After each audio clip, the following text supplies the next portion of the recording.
नमस्कार, मैं हुमायूं सिंह और आप देख रहे हैं नेक्स्ट न्यूज। 2 बार की बदायूं से सांसद रह चुकी संघमित्रा मौर्य अब कहीं न कहीं एक नई पार्टी की तलाश में दिखाई दे रही है। जी हाँ, अभी भी वो भारतीय जनता पार्टी में शामिल हैं, लेकिन इस बार भारतीय जनता पार्टी ने उनको दरकिनार किया।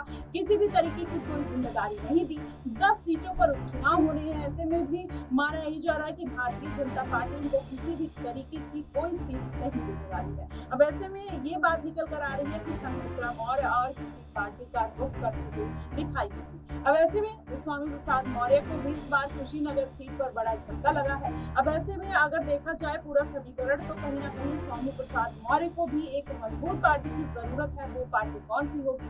क्या चंद्रशेखर आजाद के साथ स्वामी प्रसाद मौर्य हाथ मिलाते हुए नजर आएंगे? इसमें माना यही जा रहा है, जिस तरीके से सूत्रों से खबर मिली है, कि हो सकता है संघमित्रा मौर्य अब आकाश आनंद की तरफ रुख करती हुई दिखाई दे। मायावती की पार्टी बसपा को वो ज्वाइन कर सकती है और एक सीट पर उनको उपचुनाव लड़ने का मौका भी मिल सकता है। जाहिर तौर पर अगर उनको किसी भी सीट पर उपचुनाव का मौका मिलेगा, उसको कहीं ना कहीं संघमित्रा मौर्य छोड़ना नहीं चाहेंगी। अगर बीजेपी की बात करें तो कहीं ना कहीं बीजेपी का ये रिकॉर्ड रहा है कि जितने भी विवादित चेहरे रहे हैं, कहीं ना कहीं इस बार भारतीय जनता पार्टी ने उनको दरकिनार कर दिया। अब ऐसे में संघमित्रा मौर्य की भी कहीं ना कहीं पर्सनल लाइफ में ऐसी चीजें चल रही थी, जिसकी वजह से बीजेपी ने उनका टिकट काट दिया, क्योंकि 2 बार की वो लगातार सांसद रह चुकी है, एक युवा नेत्री है, जनता का जनाधार है, लेकिन फिर भी भारतीय जनता पार्टी ने उनको साइडलाइन कर दिया, क्योंकि संघमित्रा मौर्य कहीं ना कहीं कोर्ट के मामले में अपनी पर्सनल लाइफ को लेकर फंसी हुई थी। ऐसे में अगर उनके पिता की भी बात करें तो लगातार विवादित बयान देते रहते हैं अखिलेश यादव की पार्टी के लिए, भारतीय जनता पार्टी के लिए। राम मंदिर को लेकर उन्होंने ऐसे कुछ बयान दिए थे, जिसकी वजह से कहीं ना कहीं भारतीय जनता पार्टी ने संघमित्रा मौर्य को भी दरकिनार कर दिया था। अब क्या फिर से संघमित्रा मौर्य भारतीय जनता पार्टी का रुख करेंगी, या जिस तरीके से खबरें निकल कर आ रही है कि आने वाले दिनों में वो मायावती की पार्टी के साथ किसी सीट पर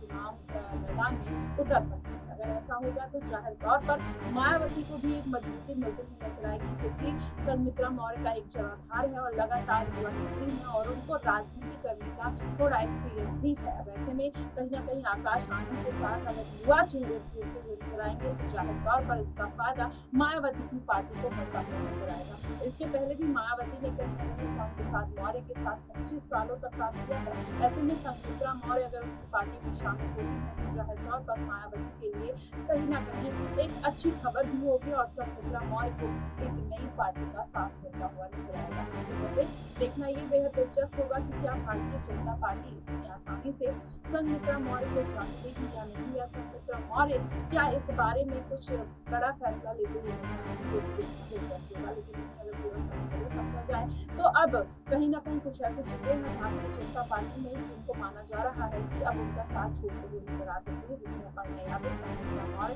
ऐसे तमाम वरुण गांधी और मेनका गांधी ऐसे तमाम चेहरे हैं, जिससे ये बातें निकल कर सामने आ रही है। अब फिलहाल देखना दिलचस्प होगा कि क्या वाकई में संघमित्रा मौर्य बीएसपी का रुख करती हैं, और अगर करती हैं तो किस सीट पर चुनाव लड़ने की उम्मीद है। अगर देखा जाए तो बिजनौर, करहल और कटहरी सीट, जहाँ पर देखा जाए दलितों का दबदबा माना जाता है, अब वहाँ पर मायावती अपने पैर फंसाने की जरूर कोशिश करती हुई नजर आएगी। और खासकर अम्बेडकर नगर जिले में देखा जाए तो कहीं ना कहीं मायावती का जो दमखम है आज भी उतना ही दिखाई देता है। कटहरी और मिल्कीपुर सीट पर मायावती साधने का पूरा प्रयास करते हुए दिखाई दे सकती है। फिलहाल इस पे आपको क्या कुछ लगता है, आप हमें कमेंट बॉक्स में जरूर बताइएगा। फिलहाल के लिए बस इतना ही। देश और दुनिया की तमाम खबरों के लिए हमारे साथ बने रहिएगा।